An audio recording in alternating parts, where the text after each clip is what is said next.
Las políticas de salud son aquellas que nos permiten modificar, modernizar la atención en salud de nuestros usuarios, tanto a nivel primario como también a nivel secundario y a otros niveles de salud.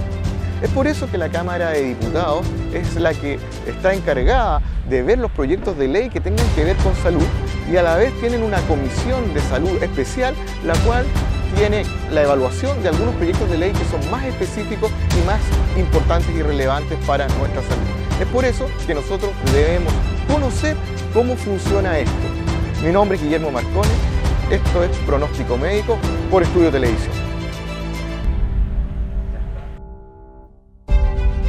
Hola amigos, bienvenidos a un nuevo episodio de Pronóstico Médico. Hoy día tendremos un programa especial y trataremos y conversaremos con médicos destacados de nuestra provincia de Petorca. Hoy día iniciaremos con un gran colega, muy conocido y querido por la provincia de Petorca, el doctor Daniel Verdesi. Doctor, ¿qué tal? ¿Cómo está usted? Hola Guillermo, encantado de estar aquí en Estudio Televisión, ¿no es cierto? Y en este programa Pronóstico Médico, que en realidad es muy interesante compartir con un colega nuestras experiencias. Muchas gracias, doctor. Bueno, currículum super amplio el suyo, médico general, médico cirujano, de lo que yo recuerdo, médico de urgencia, Hospital Van Buren, ex director del servicio cierto de salud Viña del Valparaíso San Antonio, claro. Diputado de la República ahora, ¿cierto? Doctor, un poco para que les cuente a la gente en sus casas, ¿cómo nació su interés por la medicina? Bueno, yo desde niño siempre no me imaginaba otra cosa que ser médico, no podía imaginarme números, abogado, arquitecto, aunque me gusta, pero siempre pensé en ser médico, siempre, desde chico. Y bueno, la verdad es que partí estudiando en Valparaíso, en lo que era la Universidad de Chile, sede de Valparaíso. Tú seguramente estudiaste ahí mismo, ya cuando era Universidad de Valparaíso. Exacto. Y en tiempos en que la universidad era gratuita, yo tomaba el Pegaso, que también era gratuito, para estudiantes solamente, no podían subir adultos. Y bueno, durante los 7 años que estudié, yo era un estudiante flaco, que pesaba 52 kilos, que tenía, digamos, una estructura que hacía que cuando trabajé en mi primer trabajo en el hospital de Peña Blanca, de tuberculosos, las enfermeras me mandaban a acostar porque pensaban que era un paciente. Entonces yo decía, soy el doctor, no, era estudiante de interno. Y bueno, cómo llegué a la Ligua fue algo muy importante porque yo siempre quise ser médico general de zona. Quería ser cirujano. Siempre cuando estudiaba ayudaba, operé mi primera apéndice en 3er año. En ese tiempo se podía, ahora parece que es súper reglamentada la cosa. Sí. Pero quería primero tener la experiencia general de zona y me iba a ir a Maullín. E incluso partí a Maullín para estar en el hospital y llegar después. Pero en el febrero del año 79 se murió mi papá y mi mamá quedó sola. Entonces dije, no me voy a Maullín, vamos a buscar dónde hay un generalato de zona, lo más cercano a mi casa, que era Villa Alemana. Y lo más cercano era la Ligua. Y efectivamente, como afortunadamente tenía buen puntaje, con la gracia de Dios, porque había hecho muchas cosas extras y a uno le sumaban más cosas, más que las notas, yo pude elegir. Podía haber sido cirujano de inmediato, beca primaria, no, fui y me vine a la Ligua. Y me enamoré de la Ligua porque la experiencia de compartir con mis colegas, con San Martín, con el Pato Marín, que en paz descanse, el vivir la experiencia de médico fue algo que nunca más voy a olvidar. Me enamoré del mundo campesino, cuando iba a Catapilco, a la casa de don Pedro Olivares, quien me recibía en su casa, que era todo campo en ese tiempo, todo campo. Él, fíjate, no sabía leer ni escribir, pero era un sabio, era un maestro, tenía sus hijos, amaba a su familia y siempre me hacía un regalo. Y el regalo, por ejemplo, era arrollado de guaso, hecho para el doctor. ¿Ah? Me llenaba el auto con regalos, con frutas, con cosas. Y ese amor de la gente, ese amor campesino, ese amor hizo que yo hiciera en la posta de Catapilco, cuando no había ni una de estas cuestiones que hay ahora, centro, consultorio, era una posta de madera, ¿no es cierto? Yo atendía 50 pacientes, atendía a todo el pueblo prácticamente, llegaban. ¿En esa época estaba la Juanita Ortiz? La Juanita Ortiz, en el asentamiento, ¿no es cierto? En el asentamiento, claro, exacto. Ahí con Juanita Ortiz. Y bueno, yo cuando llegó el momento de irse, el doctor Víctor Díaz, ya muchachos, postulen a una beca, no se queden pegados acá. No, me quedo un año más, cuarto año. Ya muchachos, postulen una beca, pues ya, de nuevo, no, quinto año, me quedé 6 años en la Ligua, que era el tope. ¿Eh? Y finalmente postulé a una beca de cirugía y me vine de la Ligua al Van Buren y ahí hice la carrera, una beca de cirugía, que la aprobé bien, terminé siendo cirujano. Y después empecé a trabajar en Quilpué, finalmente en el Pereira, Hospital Eduardo Pereira, para terminar en el Van Buren, donde nunca dejé de hacer turnos, pero jamás abandoné la Ligua. El año 92 me nombraron subdirector médico del Servicio de Salud del Paraíso, pero me arrancaba para la Ligua. Incluso una vez que me nombraron director de servicio el año 2000, porque también tenía una carrera política, yo fui concejal, fui director de servicio, y yo me arrancaba para la Ligua. Y un día el subsecretario Antonio Infante me llama y dice: oiga, usted tiene dedicación exclusiva, no puede estar haciendo consulta. Oiga, pero si yo vengo a la Ligua y atiendo gratis. No le voy a creer que usted atiende gratis. Pero sí, pues yo venía a la Ligua los jueves en la noche y no cobraba, o sea, era porque quería mantener el vínculo con la gente. Después, claro, la secretaria me prohibieron que no cobrara porque también hay que pagar sueldo y cosas así, pero durante los 4 años que fui director de servicio, nunca dejé de venir a la Ligua, siempre, sintiéndome como médico. Para mí es lo mejor que de la vida ser médico. Hartas cosas en común, porque yo estuve también en Catapilco y vivo en Catapilco y los hijos del señor Olivares que usted atendió, los hijos y los nietos ahora son pacientes míos. Sí, alcancé a estar con la señora Juanita Ortiz, no trabajar con ella, pero me tocó ser su médico también, con su marido, y hasta el día de hoy también sus hijos y sus nietos. Por otro lado, también a usted lo quieren mucho en Longotoma. Yo también fui médico en Longotoma, La Canela, Santa Marta, Trapiche, Las Parcelas. Y usted también, siempre me hablaba a la gente de usted. También fue muy, muy querido en la zona de Longotoma. Me imagino que también le tocaba mucha ronda médica. En la ronda nosotros pasábamos por todas esas localidades de Longotoma, Casa Grande, Casa Vieja, Casa Vieja, Trapiche, El Guindo, Puyancón, antes de los Romeros y después Santa Marta. Santa Marta. Claro. Y bueno, ahí tenemos amigos, pues está el Pancho Lascano. Yo en Casas Viejas atendía a la mamá, doña Aida Saavedra. Todavía está doña Aida Saavedra. Y se enoja cuando espera mucho en la consulta, pero ¿por qué me hace esperar tanto? Me dice, es que hay toda esta persona antes, pero no, ya no sé. Pero no, hay mucho cariño, realmente. Doctor, y bueno, llegó el momento en que el doctor Daniel Verdesi va candidato a diputado por el Distrito 6, nuevamente ligado a la provincia, ¿cierto?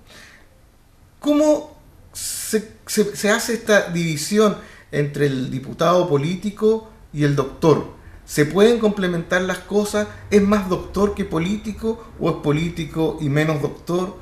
¿Cómo ha sido su experiencia en ese sentido? Primero, yo soy médico, o sea, soy el doctorcito, y me gusta cuando me dicen doctorcito. ¿Usted prefiere que le digan más que honorable diputado, doctor? Claro, y te voy a decir una cosa, en la Cámara de Diputados me llaman doctor. Yeah. Los colegas diputados. Los colegas me dicen cómo está diputado, me da lo mismo, pero la gente me llama doctor porque yo siempre estoy haciendo recetas, siempre estoy atendiendo pacientes dentro de la Cámara.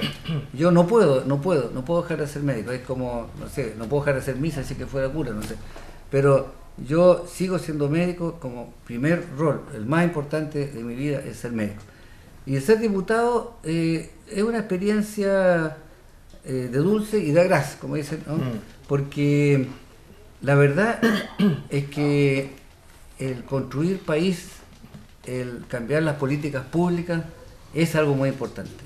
Yo durante muchos años trabajé en el Hospital Van Buren, viví el dolor de la gente, de las largas esperas, de las noches, ¿no es cierto?, haciendo turnos, donde uno veía como, por ejemplo, un paciente con una peritonitis, sin una cama donde acostarse, sin una camilla donde ponerlo, sentado y con un dolor, hasta que yo mismo pedía una silla de ruedas. Me decían, doctor, tiene que estar hospitalizado el paciente para que lo opere. Déjeme pasar, y lo llevaba sexto piso, pabellón, póngale suero, todas las cuestiones. Era un transgresor, porque a mí me indignaba la espera de los pacientes y yo mismo hacía las cosas cuando no había recursos. Siempre fui un transgresor, pasaba ya las normas, pero trataba de solucionar los problemas en la gente. Espero, menos mal que no me hicieron nunca sumario, pero la verdad es que al final el personal me acompañaba en esto. Yo creo que el dolor de ver tanta inequidad, tantos pacientes que no se resuelve su problema, tantos pacientes que uno tiene que meter por la ventana para operarlo de una hernia que lleva 20 años. ¿Eh? Entonces, yo creo que hay que cambiar el sistema público. Y eso son grandes políticas de Estado que emergen dentro de lo que es el poder del Ejecutivo. Es mucho más que el de los parlamentarios. Los parlamentarios pueden hacer proyectos de ley, pero hay cosas que pasan por nosotros. Nosotros podemos tener al frente a un ministro y pedirle que haga ciertas cosas, y ellos no nos pueden decir que no. Yo creo, Guillermo, que hoy día, cuando se habla del tema de las ISAPRES, cuando tú de la reforma, la ley de ISAPRES, estamos hablando de un pedacito así de gente, del 17% de la gente de clase media que tiene ISAPRES y que tiene problemas, persistencia, discriminación a la mujer, etcétera, pero el 80% de la gente no está en ISAPRES, está en FONASA, ¿no es cierto? Y lo más grave, y eso es algo que te digo, ¿por qué yo soy diputado, además de ser médico? Porque hay que cambiar esto de que se gasta un 3% del PIB en gasto fiscal en salud. Y debe ser un 6% de acuerdo a lo que dice la Organización Mundial de la Salud, ¿no es cierto? La OPS, la Oficina Panamericana de Salud, ha determinado que lo mínimo que debería gastar Chile es un 6% y gastamos la mitad. Mucho subsidio estatal, y eso se puede resolver con políticas de Estado, con un gran planteamiento. Tenemos que aumentar el número de hospitales y desarrollar la buena gestión dentro de los hospitales y de los consultorios, cosa que en lugares se hace. Hay buenos ejemplos y también aquí en La Ligua hay buenos momentos en la gestión hospitalaria y cosas que se hacen bien, pero tiene que ser una gran política de Estado. Doctor, y dentro de las cosas que le ha tocado vivir, creo yo, ahora en este periodo suyo como diputado, este primer periodo, hay una cosa que fue bien impactante, que, digamos, lideró por muchas semanas todos los medios de prensa, que fue el problema de la contaminación de Quintero Puchuncaví. ¿Cómo vivió usted al ser también médico? Porque en realidad los problemas de contaminación se traducen en problemas de salud gravísimos de la población. ¿Cómo vivió usted esto? Yo lo vi muchas veces en mesas de trabajo, ahí mismo, en Quintero. ¿Cómo lo vivió usted, tanto como político como también médico, esta situación compleja que se vivió en esa zona? Mira, la verdad es que primero la historia de Quintero Puchuncaví no siempre es bien conocida. En Puchuncaví, por ejemplo, cuando parte la gran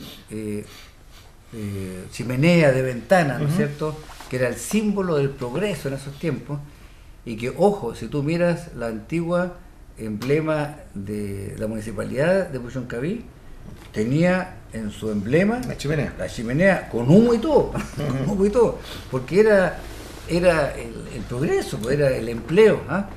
Y fíjate que en realidad en los años 90, antes, cuando empieza, digamos, a construirse este cordón industrial que significó la suma de muchas empresas, entre Codelco, Soquimich, bueno, son como más de 40 empresas, pero donde hay unas estatales, que son las más importantes, la RPC en Concón, etcétera, que efectivamente se transforman en un cordón industrial muy importante y donde yo diría que con una ley ambiental laxa, permisiva, con una ley laboral, ¿no es cierto?, con flexibilidad laboral, ¿no es cierto?, se permitió esto para crecer. ¿Cuál era el objetivo? El crecimiento, que teníamos $5.000 per cápita en los años 90 y había que crecer porque había desempleo, había 20% de desempleo, había pobreza, ¿no es cierto?, tasa de pobreza importante, y el país se permitió eso, y se permitió contaminar. Y hoy día por ley todavía está permitido contaminar, y no lo hemos cambiado. ¿Qué es lo que hacemos? Compensamos. O sea, usted contamina y compensa. El problema es que las compensaciones a veces son un poco ridículas. Bueno, las mineras tienen que plantar árboles. Han plantado como 200, 300 mil árboles, pero el daño que hacen es tan importante que llegó el momento en que ya no podemos seguir creciendo así. Y el tema de Quintero Puchuncaví es que hay dos mundos.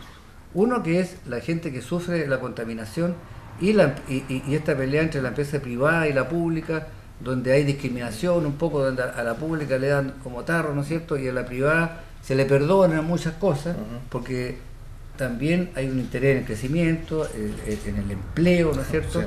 Y si tú ves, la población no está unida en torno a que cierren todas las empresas. No, por supuesto. Y el empleo, pues hay que llevar algo para la casa, como dicen los trabajadores. Entonces ellos tienen temor a que el exceso de lucha por lo ambiental les quite la fuente de trabajo. ¿Cuál es la solución? Hay solución. La solución es la modernidad. La modernidad permite producir sin contaminación. Cuando uno ve cómo evolucionó China hoy, que era la que producía las contaminaciones más atroces, hoy día no está contaminando en el mismo nivel que contaminaba antes. Ha modificado sus esquemas de producción. Quiere decir de países como Noruega, que han exportado tecnología para descontaminar. Está el caso del País Vasco, ¿no es cierto?, donde hay un cordón industrial que es muy parecido al de Quintero Puchuncaví, pero tiene adosado una industria que descontamina al lado. O sea, hay una integración, porque curiosamente los productos contaminantes también son fuentes de ingresos, porque tú los usas y los reutilizas. Exacto.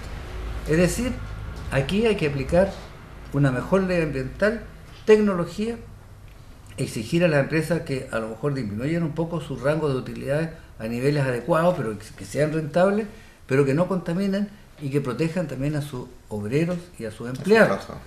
Los trabajadores no tienen por qué ser víctimas. Tú conoces la historia de los hombres verdes, que son el resultado de años de contaminación de gente que cuando que empiezan a adquirir el color de la contaminación, el arsénico en el norte, manchas blancas en la piel, son signos de contaminación. Entonces, ¿qué es lo que hoy día hemos llegado en el tema Quintero Puchuncaví? Episodios agudos, pic de emanaciones por el aire y demás, pero todo lo que se hizo, digamos, el plan de contaminación, etcétera, solo enfoca el problema del aire. ¿Qué es lo que no hemos enfocado? El suelo, los metales pesados y el mar. Y eso tenemos que enfrentarlo con una sola ley ambiental que realmente se haga cargo de esto y asumamos que no es que queramos cerrar todas las industrias, todas las empresas, sino estamos locos, pero que lo hagan aplicando nuevas tecnologías. Y además hay que decir una cosa, hoy día, para que nosotros podamos exportar a Europa, ellos vienen a mirar cómo hacemos las cosas. Cuando se firman estos tratados que son tan maltratados, del TPP y todo lo demás, uno tiene que producir con el mismo nivel de calidad que se hace allá. Es un desafío para la inteligencia, para las capacidades locales, producir sin contaminar, por el bien de nosotros y también para poder estar en el mercado internacional. Doctor, y pasando tal vez a otro tema no menos interesante que el de Quintero, también se le ha visto harto a usted conversar y en las redes sociales sobre un tema que a mí me parece en lo personal interesante, sobre todo si analizamos un poco las cifras que hay de suicidio. En este momento en Chile hay un aumento importante de suicidio a nivel de los adultos mayores. Y ahí como que sale al tiro y resalta un poco un tema que ha estado muy comentado ahora último, que es el tema de la eutanasia. Me gustaría un poco que usted nos contara, y sobre todo a la gente que nos está viendo en el programa, un poco en qué consiste la eutanasia y si es beneficiosa o no es beneficiosa. Yo sé que aquí hay un dilema un poco tal vez ético, a lo mejor religioso, que es discutido, pero interesante, me gustaría más que nada, en términos muy simples, que usted nos contara un poco a la gente en qué consiste esto y a qué nos va a llevar. Más que nada pensando a lo mejor una muerte digna, en el aprender y el saber morir. Creo que es un concepto que por lo menos a mí me dejaron muy fuerte en la universidad, el morir con dignidad, el saber morir, etcétera. Cuéntenos un poquito, porque yo he leído hartos comentarios en sus tweets sobre el tema, y me gustaría que le contara a la gente así en términos muy sencillos, ¿en qué consiste esto? Bueno, la eutanasia es el asistir a una persona para que muera según su decisión. El asistirla quiere decir en ayudarla, o sea, en darle los elementos para que pueda poner término a su vida por una decisión personal, pero que no se asimila a lo que es el suicidio, no es lo mismo. No. ¿Ya? Estamos claros, yo me refiero... cuando algunos hablan de suicidio asistido. Sí. Pero... Me refiero al suicidio en el caso en que los adultos mayores, por distintas situaciones, enfermedades, problemas económicos, se ven en la terrible dilema de quitarse la vida para poder lograr un... El tema es muy complejo, y yo diría que es tan complejo que, por ejemplo, cuando dicen en todo el mundo se hace, no, en Europa son algunos países, Bélgica, Holanda, qué sé yo. En América Latina solo un país, que es Colombia, quien lleva varios años y que después de 10 años de instalar la ley de eutanasia, ahora se agregaron a los niños al derecho a la eutanasia. Tiene varias condiciones. Primero, no es que usted va a llevar a su abuelito, ¿no es cierto?, para que lo eutanasien, porque está... No, es una decisión personal de la persona que está lúcida, que está consciente, que habitualmente tiene un dolor intratable o un sufrimiento intratable, que no es psicológico ni tratable, como tú sabes. Las depresiones endógenas profundas, todas tienen algún tratamiento, y que se excluye del tratamiento, y que a la ciencia actual no tiene solución, y además la persona lo decide de motu propio, como última ratio, después de haber agotado todos los tratamientos para paliar el dolor o el sufrimiento que tenga.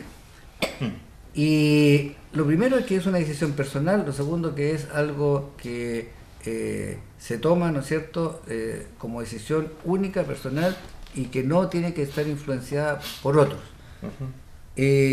Pero yo diría lo siguiente. Primero, cuando uno habla de dolor intratable, uno dice, pero ¿hemos hecho todo lo necesario para tratar el dolor? Porque, por ejemplo, las neurotomías. Se hacen neurotomías, por ejemplo, para dolores, hay dolores intercostales terribles, después del posherpético, de brazos, a veces de la cabeza, del periné, y que a veces pueden producir una depresión reactiva, profunda, que puede que la persona piense que no hay otra solución. Vamos a pasar primero a la eutanasia antes de agotar todas las posibilidades de tratamiento para el dolor, y esa es la preocupación. Entonces, yo diría que sí, la eutanasia puede ser un derecho, pero una vez que se han cumplido muchas condiciones, que se haya hecho todos los tratamientos posibles, que se haya además usado toda la tecnología posible. Yo te tomo el ejemplo Erika Olivera, una diputada que es deportista, ¿no es cierto?, que tenía un lumbago terrible y que estaba muy deprimida hasta que le dijeron lo de la neurotomía, que se corta el nerviosito que duele, está corriendo ahora de nuevo, es diputada y sigue corriendo. Ella le cambió la vida. O sea, tenemos que tener cuidado, porque a veces nosotros pensamos que la mejor solución es esa, pero Se trata de casos en que realmente con una mente abierta, despierta, se toma la decisión y el Estado tendría que proveer los recursos como para hacerlo, o el sector privado, y ahí es donde entra otro tema, la objeción de conciencia del médico. Exacto. Absolutamente legítimo. Si un médico siente que no lo puede hacer, nadie lo va a obligar. Es como que a un médico le diga, no, ya tiene que hacer un aborto. No, pues, o sea, el médico dice que no, usted no me manda a mí y no lo hago nomás, pues, si no me voy. ¿Ah? Entonces yo creo que es un tema complejo y que debe estar primero los cuidados paliativos del dolor y el tratamiento de dolor no oncológico completo, ¿no es cierto? Y la incorporación de todas las drogas y de todo lo nuevo que ha salido para tratar el dolor. Doctor, usted además como diputado es parte de la Comisión de Salud de la Cámara Baja. ¿Cómo lo ha visto usted desde el punto de vista médico, el ser parte de esta comisión, que es una comisión muy importante porque han tratado varios temas, digamos, de importancia nacional? ¿El ser médico lo ha ayudado, lo ha apoyado en a lo mejor en poder defender ciertas posiciones? Lo que quiero un poco que nos cuente desde el punto de vista del médico, no del diputado, ¿qué importancia cobra ser médico en esta comisión de salud? Mira, claro, el ser médico para mí es una ventaja indudable frente a los que hablan de la salud desde el escritorio, ¿no es cierto? Incluso en casos emblemáticos uno tiene una mirada que a veces es diferente. Cuando, mira, en el caso de la colega en Valparaíso, quien fue condenada por la Contraloría, ojo, tengamos cuidado con eso. Sí. Yo he hecho turnos, y lo digo abiertamente, en la cual voy a la UCI con mi viejito de 80 años que sufrió un infarto, y el jefe de la UCI me dice, no, viejito, tiene 80 años, metamos a este otro que tiene 40, tengo que elegir. Claro. O bien, este otro me trae una neumonía que ya no tiene vuelta, está con una FIO2 ya de 100 y no satura, no tiene vuelta, no tiene buen pronóstico, aunque sea joven. Tiene mal pronóstico, mejor metamos este infarto que este cabro más joven. Oye, estás todo el tiempo eligiendo a quién meter a la UCI y no porque no hay suficientes camas. Y tú no puedes culpar al médico por eso.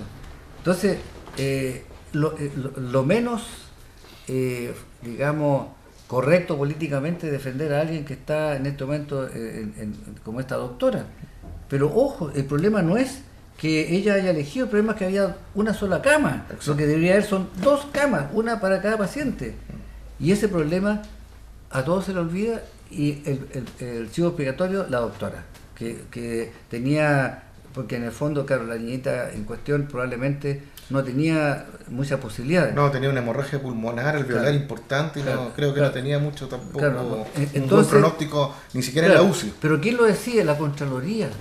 Sí, eso llama la donde atención. Hay unos abogados, ¿no es cierto? Ahí, ¿qué saben ellos de la situación? Entonces, claro, suena como duro, doloroso, que se crió la doctora que nos metió a esa paciente que llevaba no sé cuántos meses esperando para la cirugía de la cabeza. Yo creo que el estar como médico en una comisión salud a uno le da la humanidad para que los demás entiendan cómo es la cosa. Yo qué es lo que diría, ¿por qué? ¿A quién sancionaría yo si yo tuviera que hacer un sumario ahí como médico? Oye, al sistema, ¿por qué el sistema público no tiene las camas necesarias? ¿Por qué hay que comprar camas en el sector privado? ¿Por qué, si tenemos los recursos suficientes, deberíamos tener todo lo necesario y las camas críticas? ¿Sabes cuántas camas críticas faltan en el país? 900 camas críticas. O sea, señora, señor, todos los días se nos muere gente por falta de UCI. Y estamos discriminando a uno por meter a otro. Esa es la realidad. ¿Y eso quién lo puede decir? ¿Lo puede decir un abogado de la Contraloría o un abogado de la Corte Suprema? Nosotros lo que hacemos todos lo sabemos, lo que estamos en la cosa. Y es bueno que haya un médico que lo pueda decir allá. Toda la razón. Respecto a un proyecto de ley que hace reciente suyo sobre el tema de los malos olores, de la contaminación, ¿qué nos puede contar sobre eso y qué problemas trae ¿en qué nos afecta a nosotros para la salud? No solamente hablando, digamos, de a lo mejor un poco de la situación del alivo, porque en realidad hay muchos lugares donde ocurre esta misma situación por distintos problemas ambientales, por fermentación de malos olores en un lecho de un río contaminado, por exceso a lo mejor de materia orgánica abajo en un lago, por alimentación, por ejemplo, salmones, por una termoeléctrica que emite ácido sulfídrico como materia, digamos, contaminante. O sea, hay muchos ejemplos. Pero ¿en qué situación, cómo nos complica a nosotros en nuestra salud y en nuestra vida diaria este tema de los olores? ¿Y qué le parece a usted, que fue uno de los que está proponiendo este proyecto de ley, que es bastante interesante? En primer lugar, hay una gran dificultad para los inspectores y que haya sensores que capten el olor como contaminante, porque de acuerdo a la ley ambiental hay que tener una prueba objetiva de que existe el contaminante, y si tú tratas de detectar contaminante por el olor, bueno, con una partícula en 1.000.000 tú tienes un olor que puede ser muy desagradable, muy ofensivo, como dicen, ¿eh? Bueno, el tema está en que el olfato, que es uno de los sentidos más sensible que otros, casi 11.000 veces más que el tacto y otros, y está en relación directa con el cerebro, ¿eh? Y va todavía al lóbulo por ahí de las emociones, ¿eh? Sí. Tú te acuerdas del olor, del perfume, cuando diste el primer beso, ¿no es cierto? Eso, ¿no es cierto? Todo eso te queda en la cabeza, y así como tiene experiencias positivas, te puede producir una profunda depresión, o sea, un mal olor persistente, ofensivo, puede calmar tu estado de ánimo, puede modificar la calidad de vida. ¿Y cómo lo detectas? Solo con el olfato. O bien hay una norma europea en la cual se mide, pero con instrumentos muy especiales de alta sensibilidad. La idea es que el olor por sí sea considerado un contaminante. El sistema público tiene los inspectores que van a ver la Seremi de Salud y el Ministerio de Medio Ambiente, que tiene muy pocos inspectores, pueden detectar cuáles son las principales causas de malos olores que afectan a los ciudadanos, que son la crianza de animales, ¿no es cierto? Recordemos freirina, la alimentación, las bombas de benzina, en fin, que llenan el ambiente con olores que pueden ser ofensivos. Recordemos que hace poco se multó a la fábrica de champiñones en Concón, sí, porque en realidad el olor es como olor a pata, no sé cómo decirlo. Es una mezcla. Una cuestión profunda que te llena todo y te contamina, todos los vecinos lo tienen que sufrir. Sí. Bueno, el hecho está en que todo el aporte de esta ley es que el olor por sí sea un contaminante y que sea sancionado, porque siempre la tecnología, es cierto que es necesario que haya la fábrica, pero que la produzcan con tecnología para controlar la emisión de malos olores. Y eso tenemos un montón de ejemplos, en La Ligua, sí, claramente, en Calera, en la Villa O'Higgins estuvimos varias veces, en Villa Alemana. Hay muchos lugares donde habitualmente cercanos a la crianza de animales, a Sopraval, por ejemplo, aunque han incorporado tecnología y han mejorado. Hay que reconocer que las empresas también hacen sus aportes y no lo negamos. En ese sentido hay que ser transparentes. Pero también hay otros lados donde no hay ningún avance, los vertederos, en fin. Hay que hacer un trabajo y hacer conciencia de que si es un delito va a haber sanciones tan fuertes que va a ser mejor no producir el mal olor a que paguen la pequeña multa que se pagaba antes. Como ya última pregunta, doctor, ya el tiempo corre rápido. Una pregunta que es un poco bien amplia, pero nos falta mucho para mejorar nuestra salud pública. ¿Qué nos está faltando para poder tener una mejor atención para nuestra gente, para tener una atención de calidad, para poder tener una atención más presta? ¿Por dónde pasa? Usted, por ejemplo, habló un poco de la parte económica, pero a lo mejor también pasa por las ganas de lo mejor de de personal de salud, o para tratar de ser, como decía usted agarraba la silla de ruedas, y llevaba al enfermo al pabellón. ¿Qué nos está faltando? Es un poco de ganas del sistema de salud, la parte económica. ¿Qué nos falta para poder mejorar esto que cada vez la gente a veces se siente como muy frustrada? Todos los días uno escucha, doctor, yo saqué número y justo pum, llego a la puerta y me cierran la puerta y no hay más número. Y me tengo que levantar a las 4, 3 de la mañana para poder lograr 20, 30 números y se acabaron y soné hasta el otro día para ver si tengo esa opción y de nuevo me pasa lo mismo. ¿Cómo podemos mejorar? ¿Pasa por voluntades? ¿Por dónde? Mira, hay un referente para ver si un sistema público está cumpliendo con la norma y la complementariedad público-privada, que también es buena, que haya también una alternativa para la clase media, las clínicas, los centros médicos, nosotros mismos atendemos en consulta y contribuimos a eso, pero hay algunos indicadores que nos señalan cuándo estamos al debe. El principal indicador de que estamos al debe en la salud pública es la falta de camas críticas, porque eso es algo que sí o sí tú tienes que tener resuelto y que no es un pozo sin fondo, porque claro, si tú vas a tratar todas las depresiones, incluso las más leves con tratamientos completos, probablemente haya mucha dificultad para cubrirlo, pero un infarto, que no toda la gente se infarta, pues, no, claro. El porcentaje que se infarta tiene que tener una cama crítica asegurada. Un paciente que tiene una neumonía grave, con compromiso ventilatorio y todo lo demás, tiene que tener una cama de UCI, como esa niñita que se murió. Un paciente que tiene el que se operó, el que tenía que operarse del cerebro, tiene que tener una cama asegurada. Un paciente que se ha operado de un cáncer de esófago no puede ir a una sala de recuperación, tiene que ir a una cama especial, un postoperatorio más prolongado, y eso tiene un valor y tiene un costo. Y es exactamente gastar el 6% en salud, que es lo que gastan los países europeos, de derecha y de izquierda lo mismo, es un porcentaje, y eso nos lo estamos gastando.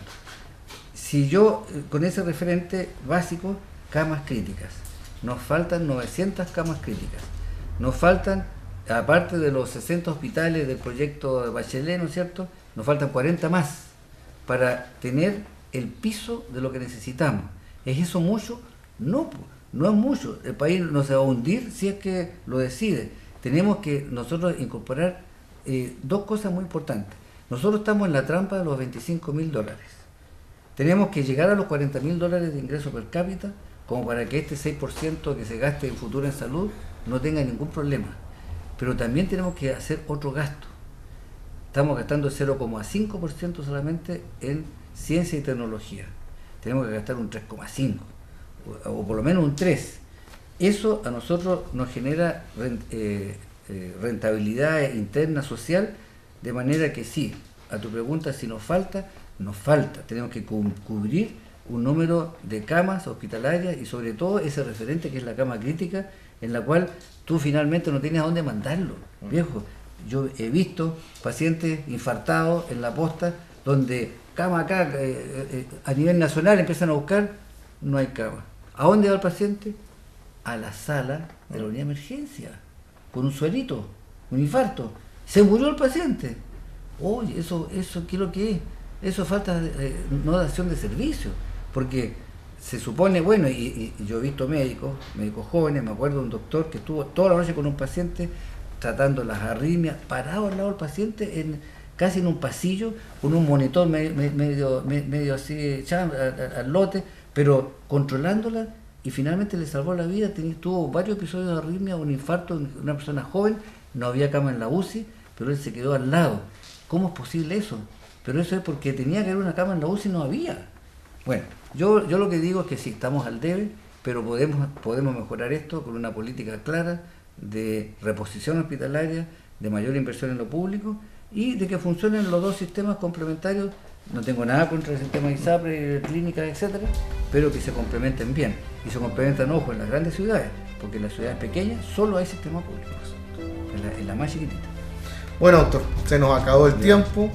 Creo que fue un programa muy, muy provechoso.